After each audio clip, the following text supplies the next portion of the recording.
Hey there, welcome to this week's episode of Next Level Play Therapy.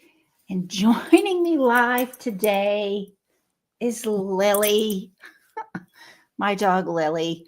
She's been having a rough time. She's getting old. And she can't really see very well. So just be aware, my dogs are in the house. So Luna's in here too. She's kind of hanging out in the background. If you hear any strange noise, like Luna is already starting to dig, then you just know that Luna's in the background. And she may be digging around. She may be doing some moaning. She may be rolling around. Lily's going to be meandering around, so you may hear some strange sounds in the background. So welcome to this week's episode of Next Level Play Therapy. Today I want to talk about a topic that's probably going to remind you of your graduate school days. We're going to be talking about this concept or this skill that really is foundational. And if you think about that analogy of the house, strong foundation, safe and secure house, weak foundation, not so safe and secure house. So I consider the topic that we're going to talk about today as important to build a really strong foundation as part of your play therapy skill competency. And the topic today is case conceptualization. And why is that so important for play therapists? So case conceptualization is essentially your ability to take all of that information that you gathered during that initial assessment, take all of that information to figure out and form your hypothesis about what is at the root of the problem. So what is going on that is causing this problem, contributing to this problem, and what patterns in your client's life are sustaining this pattern or in this behavior. So what is it that's going on underneath of the behavior that's activating it and continues to sustain and maintain it? That's your case conceptualization. One of the questions I get asked all the time in Play Therapy Academy and when I'm doing trainings is, what should I do about this problem? Well, you can't really answer that question of what to do until you've really gotten a good sense of what's actually going on. And that is your case conceptualization. And that is what we are going to talk about today in this week's episode of Next Level Play Therapy. So if you're joining me live, I would love to know who's here. Post your name in the comments. Where are you from? What population do you work with? Oh, I got to sneeze. My sneeze got stuck. Anyways, so what population do you work with? What play therapy modality are you using? Because your play therapy modality influences your case conceptualization. So that is something that's really important to think about.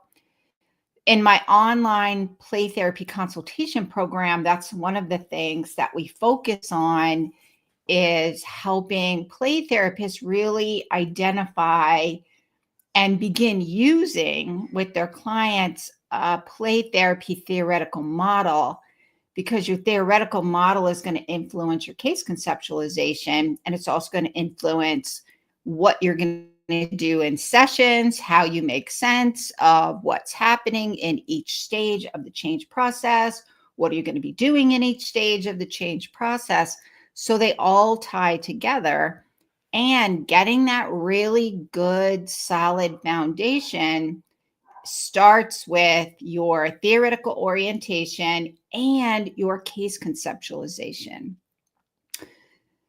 So the Association for Play Therapy, I'm going to read a definition. I read this last week too, but I think it's beneficial to read it again.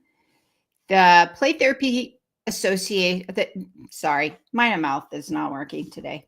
So the Association for Play Therapy identified core competencies that play therapists need in order to have all of the skills that are going to make them successful in helping their clients. So in their core competencies, which if you go on their website and do a search, you'll be able to find these. They're called play therapy competencies. So competency 2, these are considered play therapy, clinical play therapy skills. And competency 2C says apply assessments that highlight various aspects of the child and or system and the play therapy process. For example, conceptualization, diagnosis, family dynamics, treatment suitability, and effectiveness, and termination. So your treatment suitability and effectiveness is part of your treatment planning process. And you need to develop your case conceptualization in order to do your treatment planning process. So you can see how all of these tie together, and they're all going to be influenced by your play therapy theoretical model, even when you're using an integrative model. So the thing is, how do you get that case conceptualization started? And this is where your very first diagnostic intake session matters. Your first session is really supposed to be, and it's important to take that time to gather all the questions, to ask all the questions, to go into detail, to get a better sense of what are the presenting problems, what is it that's bringing them in, what are the family relationship patterns, doing that 3-generational family history, getting your developmental history, getting education and academic history, like how are they doing with school. Also gathering any cultural information to do your cultural formulation and see how that may or may not influence what's going on with your client. All of these things are really important.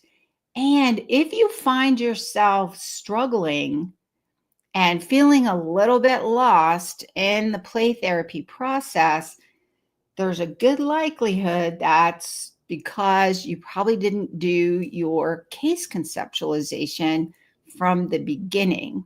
So you probably didn't gather all of that information and ask all of the questions to get a good sense, a good starting point of understanding and formulating, I call it your hypothesis, that working hypothesis about what's going on and why is it happening. If you're feeling lost, it's probably because you skipped this step. And I find this happens a lot, which is why I like to talk a lot about it, because one of the things that I noticed since I started Play Therapy Academy back a few years ago, so Play Therapy Academy is my online play therapy consultation program. We have courses in there. We meet twice a month with people from all over the country, sometimes outside of the country.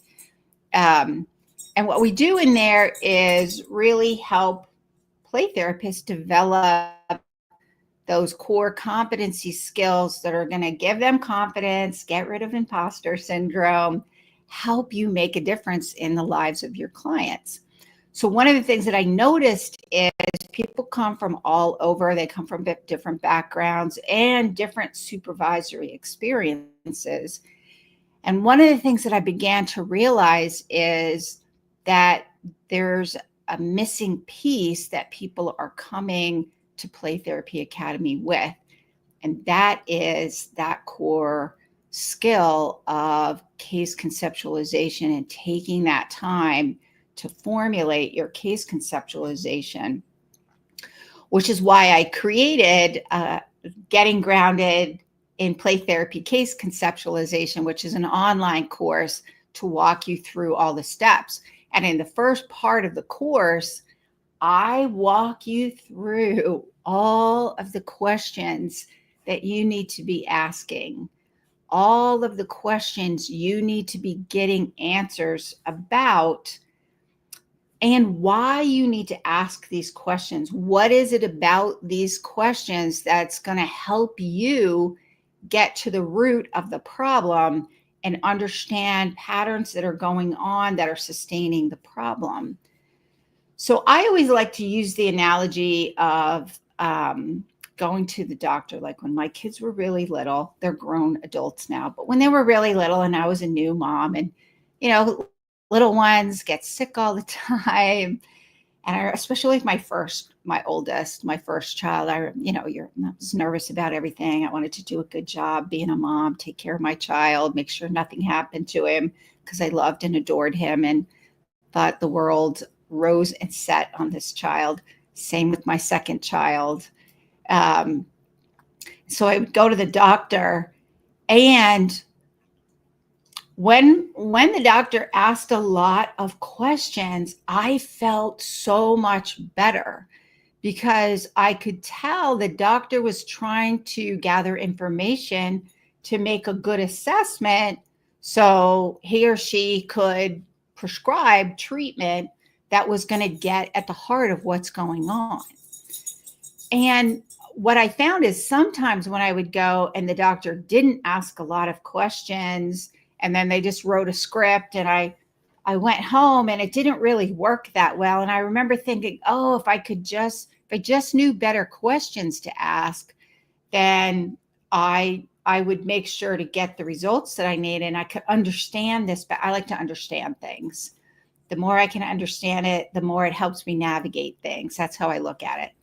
I ask a lot of questions, which sometimes irritates people. It's not my intent to irritate people. It's my intent to understand. Because if I can understand, then I can navigate the situation. If I can formulate my case conceptualization, then I can navigate the situation. So what I found was I would leave, and I found myself thinking, before I had a doctor's appointment, I would go and write down all my questions to make sure when I went, I got all my questions answered. Because if I didn't know the right questions to ask, I wasn't going to get them answered. And then I realized what I really wished was that my doctor asked the questions. Like in my mind, I thought, well, they're professionals. They're supposed to know what to ask me. And the ones that did that, I always felt more confident. So how does that relate to play therapy?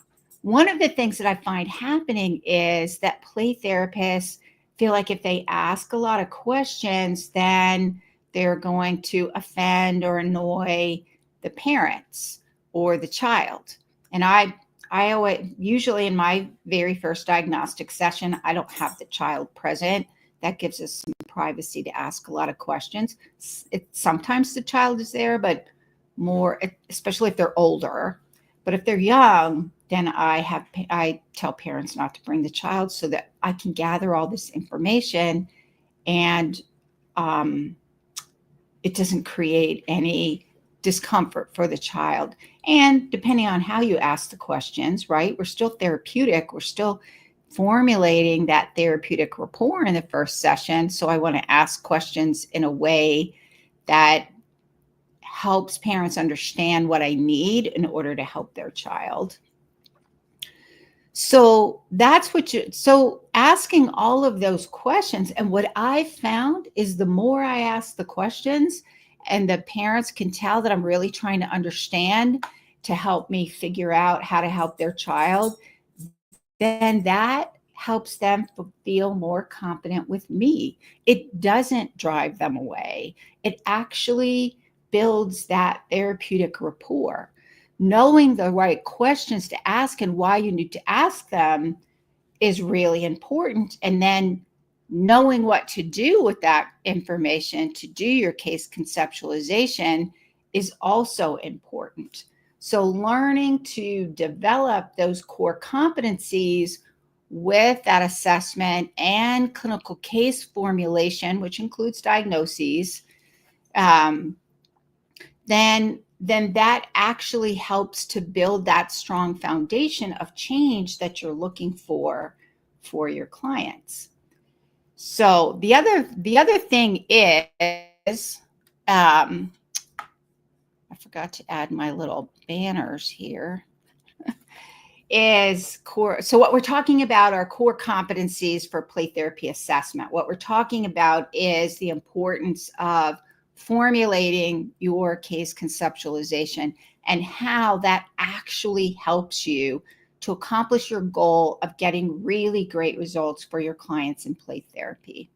The thing is, your play therapy case conceptualization is going to be heavily influenced by your play therapy theoretical model. So you really want to identify a play therapy model that you are going to use, at least in the beginning. If you're just brand new, at least learn at least one model before you start adding things onto it.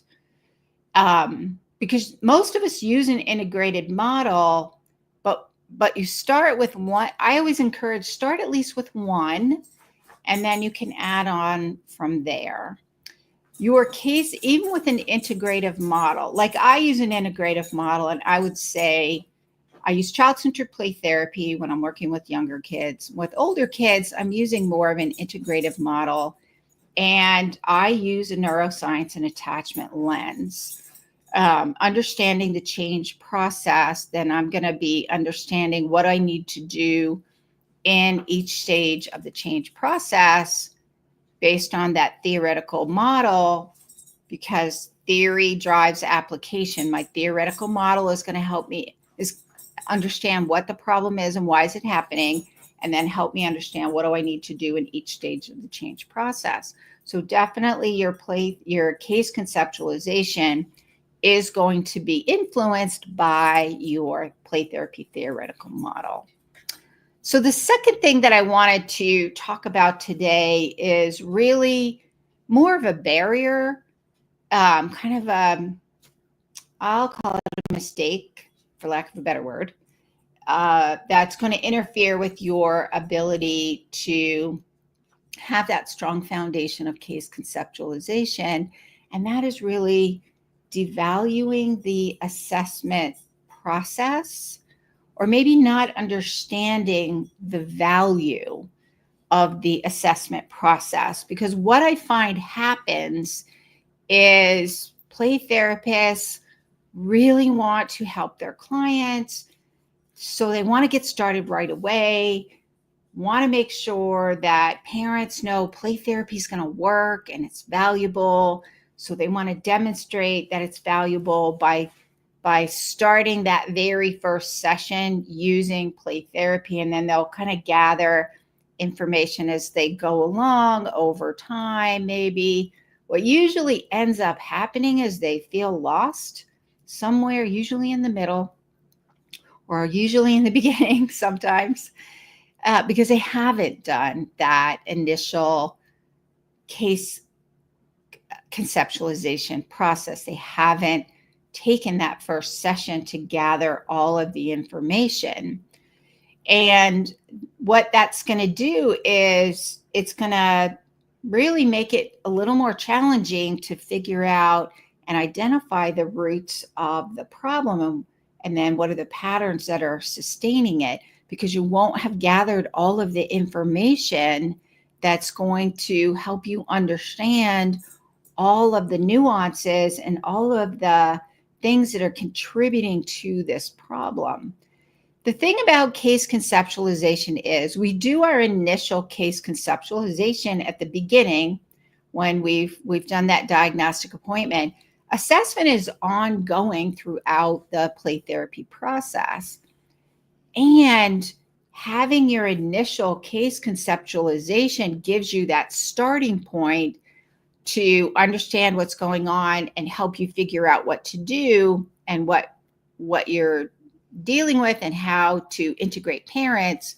And then throughout the change process, you're going to be gathering more information as you go along, and that's going to influence your initial case conceptualization. You might need to adjust it. I always say when I get lost, sometimes, even I've been doing this like 3 decades, I still get lost. It's really, some of the complicated cases, sometimes I have to go back to my case conceptualization to get myself reoriented and back on track, or realize, I might need to change this, or revise it a little bit because I've now realized something else is going on. So yes, assessment is ongoing, and that initial case conceptualization is important to be able to get the results that you want. And so one of the things that we do in Play Therapy Academy is practice doing that. I will have, when anybody presents a case, and we have 2 people that present a case every time, so they get a lot of individual attention, plus the benefit of the group knowledge and resources. And then I'll walk them through that process of doing their case formulation. Like, how does your play therapy theoretical model understand what the problem is? And how are you applying that play therapy model in this situation? So we do a lot of that in Play Therapy Academy. And the course that I created, Getting Grounded in Play Therapy Case Conceptualization, gives you all of those skills, walks you through all of the skills that you need. And I'll talk a little bit more about that at the end if you're interested in Play Therapy Academy, or the course, Getting Grounded Play Therapy Case Conceptualization. I'll talk a little bit about those at the end. The third thing that I wanted to talk about is, when you're gathering that information in the very first session, and you have parents there and you're asking about what's bringing them in, you want to make sure you're getting information about the symptoms. And when you're asking about the symptoms, you want to think about these 3 things that I'm going to say. And hopefully these will be like burned into your brain to think about these when you're doing your case conceptualization or gathering information about the symptoms. And that is frequency, intensity, and duration. So symptom frequency, duration of the symptoms, like when it happens, how long does it happen, how often does it happen, and what is the intensity of it. So asking the right questions during that diagnostic session gives you the information to figure out what the roots are, and gathering that information about symptom frequency, intensity, and duration provides that information that you need for that differential diagnosis process. So, for example, there are several types of anxiety, and asking specific questions about frequency, intensity, and duration, as well as what activates these symptoms, is going to give you a better understanding of what kind of anxiety it is. Is it social anxiety disorder or generalized anxiety disorder? Is it separation anxiety disorder or generalized anxiety? You're going to be addressing those a little bit differently. So like social anxiety, you're probably going to be focusing on that.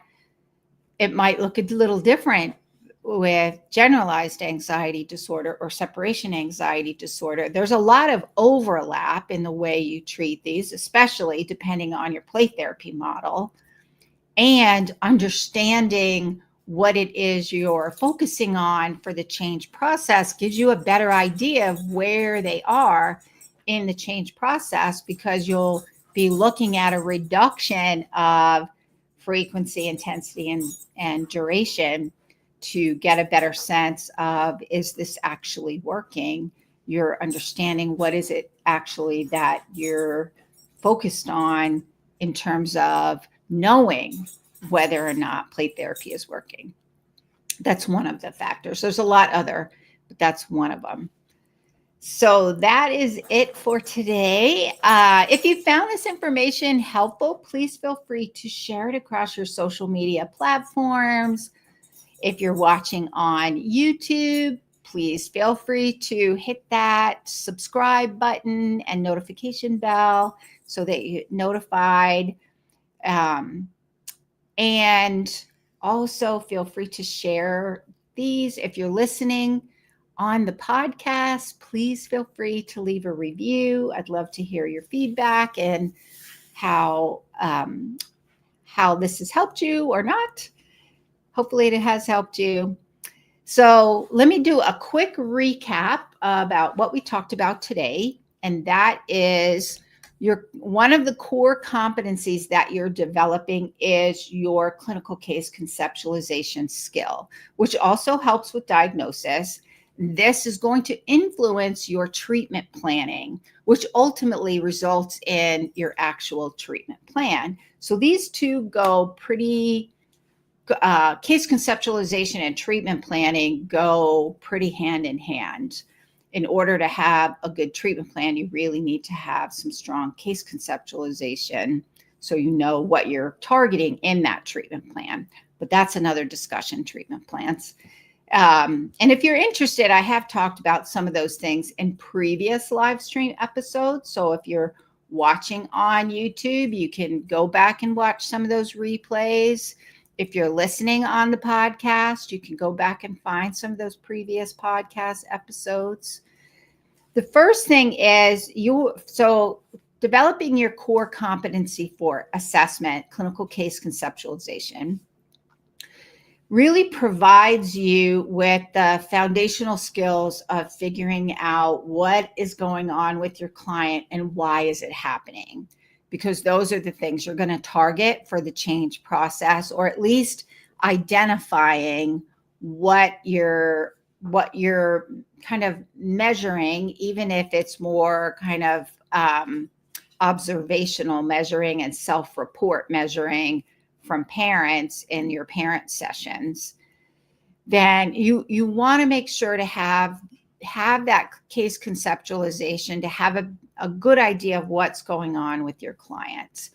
And your play therapy theoretical model is going to influence your case conceptualization. So you want to make sure to focus on developing some really strong case conceptualization skills, which starts with that first diagnostic session and knowing what questions to ask and why to ask them.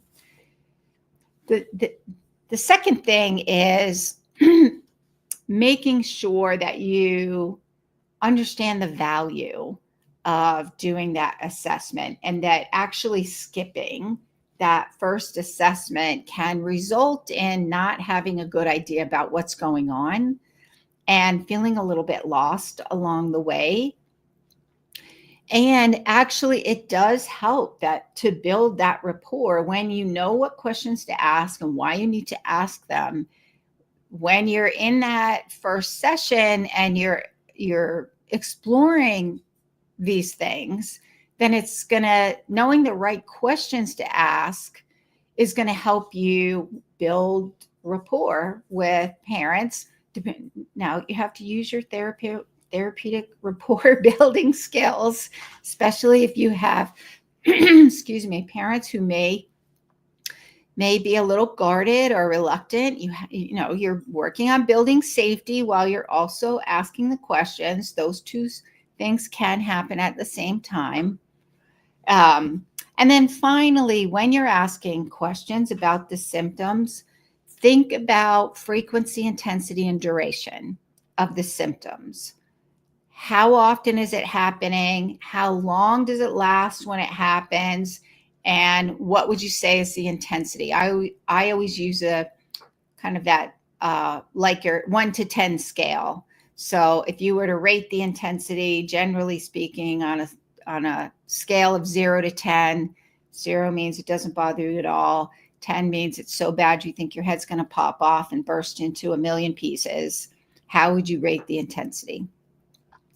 So that gives you some idea of what's going on with those symptoms coming in, and it will also help you get a better sense when you're doing that differential diagnosis process of, is it this type of anxiety or this type of anxiety? Is it oppositional defiant disorder, or is it generalized anxiety? You're asking information about what's activating the symptoms. When does the symptom happen? Where does it not happen? All of those things are going to give you an idea of what may be going on with your clients with that symptom. So that is it for today.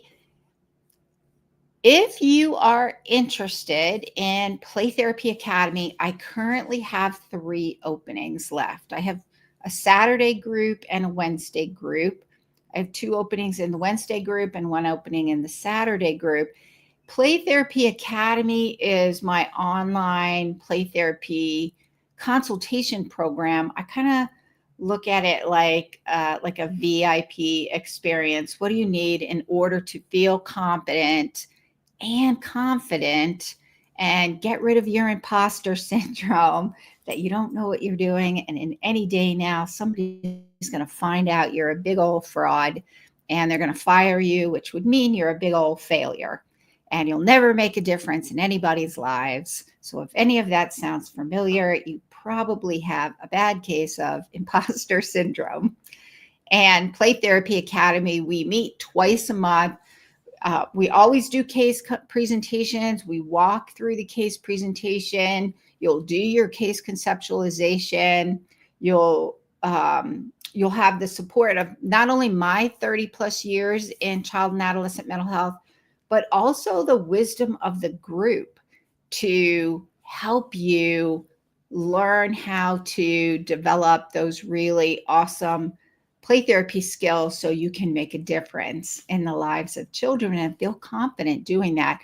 Also including, how do you build strong relationship with parents? A lot of times imposter syndrome gets activated in the work with parents. So we talk a lot about that. So Play Therapy Academy, we do the online consultation groups, meetings. Also, there are courses included in the program. And we also have a group chat feature to get support from the group in between sessions. So a lot of really solid, strong support to feel confident and learn your skills along the way. So if you're interested in that, if you're interested in Play Therapy Academy, then you'll want to schedule a free 30-minute video call with me so that we can talk about how play therapy can benefit you, if it's a good fit for you, making sure that it is something that you want to commit to and you think it would be useful for you and help you accomplish your goals. So if maybe you don't need Play Therapy Academy, you just need some skill building, that would be getting grounded in play therapy case conceptualization. Play therapy, this course, Getting Grounded in Play Therapy Case Conceptualization, is one of the courses that's included as part of the Play Therapy Academy membership. But if you're not in Play Therapy Academy and you don't need the program, you still can have access to the courses. You can purchase those separately from Play Therapy Academy. So Getting Grounded in Play Therapy Case Conceptualization walks you step by step through the process. It walks you through all of the questions you need to ask and why do you need to ask them. Then it helps you take that information and walks you through the process of formulating your case conceptualization. And because your play therapy model influences your case conceptualization, there's some case studies in there, and I walk you through step by step using 4 different theoretical models, play therapy models, with some case studies to help you see how that's applied. So if you're interested in the getting grounded in play therapy case conceptualization, pop over to my website at rhplaytherapytraining.com/courses, and then you'll scroll down until you see getting grounded in play therapy case conceptualization on there, and then you can register for that course. If you're interested in Play Therapy Academy, then pop over to my website at rhplaytherapytraining.com/supervision, and you'll learn a little bit more about Play Therapy Academy. Also, you'll see where you can click on the button and schedule that free 30-minute video call with me to see if it's a good fit for you. Also, we're going to post links in the comments below, so feel free to click on those. Feel free to leave a comment, and I will see you in 2 weeks. Next week, I'm going to be taking next week off. It's Thanksgiving here in the US, but I'll still be posting one of the previous live streams on a topic that is really relevant for the work that you're doing. So there will be a video next week. But there won't be a live. And I will see you guys in 2 weeks. Bye for now.